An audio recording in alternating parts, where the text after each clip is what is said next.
राधे राधे, जय माता की भक्तों। आप सभी का स्वागत करती हूँ स्पिरिचुअल ज्ञान साधना में और आप सभी से अनुरोध करती हूँ कि स्पिरिचुअल ज्ञान साधना को सब्सक्राइब कर लीजिए और बेल आइकन को प्रेस कर दीजिए ताकि आपको नई नई वीडियोस का नोटिफिकेशन। ओम श्री महालक्ष्मी नमः। जय माता की। राधे राधे भक्तों, कैसे हैं आप सभी लोग?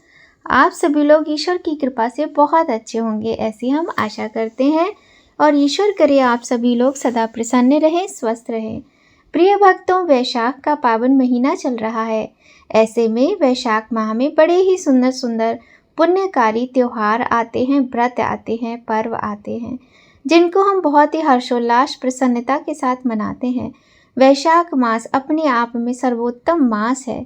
इसे माधव मास की संज्ञा दी गई है। भगवान श्री हरि की पूजा उपासना, उनके नियमों को करने से इस महीने में अक्षय पुण्य की प्राप्ति होती है। साथ ही भक्तों, वैशाख माह शुक्ल पक्ष की तृतीया तिथि को अक्षय तृतीया मनाई जाती है। अक्षय तृतीया पर खरीदारी के साथ दान पुण्य का भी विशेष महत्व होता है। हर साल वैशाख महीने में शुक्ल पक्ष की तृतीया तिथि आती है।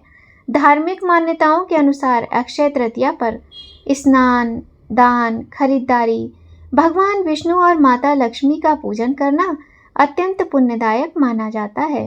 इस दिन कई लोग सोना चांदी भी खरीदते हैं, जिसके लिए मुहूर्त देखा जाता है। वैसे अक्षय तृतीया को ज्योतिष में स्वयं सिद्ध मुहूर्त भी कहा जाता है। अतः इस दिन खरीदारी के करने के साथ साथ बहुत सारे शुभ कार्य भी किए जाते हैं। आप कोई भी शुभ कार्य बिना मुहूर्त देखे अक्षय तृतीया के दिन कर सकते हैं। आइए भक्तों, जान लेते हैं वर्ष 2025 में अक्षय तृतीया का ये सुंदर पर्व कब है। पंचांग के अनुसार वैशाख शुक्ल पक्ष तृतीया तिथि 29 अप्रैल 2025 को शाम 5:31 बजे से प्रारंभ हो जाएगी और 30 अप्रैल 2025 को दोपहर 2:12 तक रहेगी। उदया तिथि के अनुसार भक्तों 30 अप्रैल को ही अक्षय तृतीया मनाई जाएगी। प्रिय भक्तों, ध्यान दीजिएगा, 30 अप्रैल को ही अक्षय तृतीया मनाई जाएगी। मत्स्य पुराण के अनुसार अक्षय तृतीया के दिन अक्षत, पुष्प, दीप आदि द्वारा भगवान विष्णु और मां लक्ष्मी की आराधना करने से उनकी विशेष कृपा बनी रहती है, संतान भी अक्षय रहती है। इस दिन पवित्र नदियों में स्नान कर सामर्थ्य के अनुसार जल, अनाज, गन्ना, दही, सत्तू, सुराही, हाथ से बने पंखे आदि दान करने से विशेष फल प्राप्त होता है। मान्यता है अक्षय तृतीया के दिन भगवान विष्णु के छठे अवतार भगवान परशुराम जी का जन्म हुआ था। इस दिन गंगा मैया धरती पर अवतरित हुई थी। सतयुग, द्वापर और त्रेता युग के प्रारंभ की गणना भी इसी दिन से शुरू हुई थी। इसी दिन बद्रीनाथ के पट खुलते हैं और वृंदावन में बांके बिहारी के चरणों के दर्शन भी वर्ष में एक बार अक्षय तृतीया के दिन ही होते हैं। अक्षय तृतीया में खरीदारी के साथ दान पुण्य का विशेष महत्व बताया गया है। प्रिय भक्तों, अक्षय तृतीया के पावन दिन पर आप कोई भी शुभ कार्य कर सकते हैं, जैसे आपके बच्चे का मुंडन हो, कोई भी आपको सगाई आदि का कार्य करना हो, घर बनवाने की शुरुआत करनी हो या फिर घर खरीदना हो, ज़मीन खरीदना हो और जनेऊ संस्कार आदि, मुंडन आदि, इस प्रकार के जो भी शुभ कार्य होते हैं, अक्षय तृतीया को बहुत ही शुभ और अबूझ मुहूर्त मानकर इस दिन ये सारे शुभ कार्य किए जाते हैं। भक्तों, आज के दिन सोना चांदी अपनी सामर्थ्य के अनुसार अवश्य खरीदना चाहिए। देखिए, वैसे तो इस समय सोना चांदी बहुत ही ज़्यादा महंगा है, किंतु यदि आप सामर्थ्यवान हैं तो अवश्य खरीदिएगा। लेकिन ऐसा बिल्कुल भी मत सोचिएगा कि नहीं, चाहे कुछ भी हो जाए हमें खरीदना ही पड़ेगा क्योंकि ऐसा इस दिन किया जाता है। ऐसा कुछ नहीं है। अक्षय तृतीया का मतलब सिर्फ सोना चांदी जेवर खरीदने से नहीं है।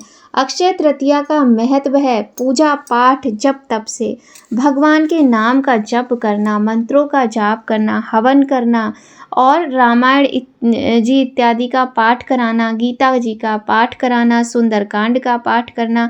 कोई भी पूजा अनुष्ठान करने के लिए इस मुहूर्त को इस दिन को, इस तिथि को बहुत ही शुभ माना जाता है। तो अपने जीवन को सुंदर बनाने के लिए बहुत अच्छे तरीके से अक्षय तृतीया पर आप दिन की शुरुआत कीजिए भगवान की पूजा अर्चना के साथ। और जो भी आप कर सकते हैं कुछ ऐसा कीजिए जिससे कि आपके परिवार के प्रत्येक सदस्य के चेहरे पर सिर्फ प्रसन्नता ही प्रसन्नता दिखाई दे। ऐसा करने से आपको अत्यधिक पुण्य फल की प्राप्ति तो होती है, साथ ही माता लक्ष्मी की कृपा बनी रहती है। तो अपने घर में किसी के चेहरे पर उदासी ना आने दें, किसी को दुखी ना होने दें। और ऐसा नहीं है कि सोना चांदी खरीद कर ही खुशियाँ मिलती हैं। खुशियाँ तो अच्छे व्यवहार, मीठी बातों से, प्रेम भरी बातों से मिलती हैं। किसी का दिल मत दुखाइए, सबके साथ अच्छा व्यवहार कीजिए और अपने आचरण को सदा ही शुद्ध रखिए।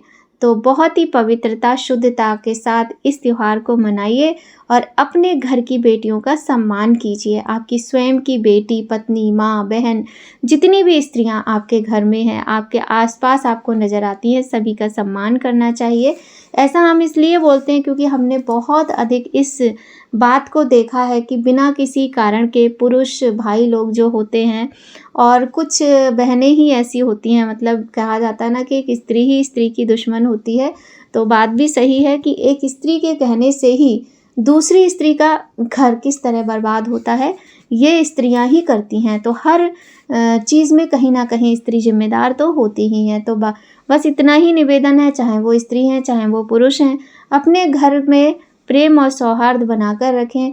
और जितने भी पुरुष हैं अपनी बेटियों को बहुत प्यार करें, अपनी पुत्रियों को बहुत स्नेह दें, क्योंकि जिस प्रकार से वह अपनी माता का, अपनी बहन का सम्मान और प्रेम करते हैं, उन्हें खुश देखना चाहते हैं, उसी प्रकार से उनकी जो बेटी है, उनकी जो पत्नी है, वो भी तो किसी न किसी की मतलब बेटी बनकर आई है। जो आपकी बेटी है वो तो बेटी है ही। और जो लोग अपनी बेटी का सम्मान करते हैं, अपनी स्वयं की बेटी को देवी समझकर उसका सम्मान और उससे प्रेम करते हैं, प्रतिदिन ऑफिस जाते समय, घर से बाहर निकलते समय अपनी बेटी के चरण स्पर्श करने चाहिए। और सबसे पहले सुबह उठकर अपनी पुत्री का यदि हम चेहरा देखते हैं तो ऐसा करने से माता की कृपा प्राप्त होती है और माँ लक्ष्मी तो साक्षात हमारे घर में विराजित रहती हैं। आज की वीडियो में बस इतना ही भक्तों। जानकारी आपको यदि थोड़ी भी अच्छी लगे तो वीडियो को लाइक करें। चैनल पर यदि पहली बार आए हैं तो सब्सक्राइब करें, बेल आइकन प्रेस कर दीजिए ताकि आपको आने वाली वीडियोस की महत्वपूर्ण नोटिफिकेशन सबसे पहले मिले। तो भक्तों, आज की वीडियो में बस इतना ही। आप सभी को अक्षय तृतीया के आने वाले पर्व की हार्दिक शुभकामनाएं और सभी लोग बहुत सुंदर तरीके से इस त्योहार को मनाइए। जय माता की। राधे राधे भक्तों।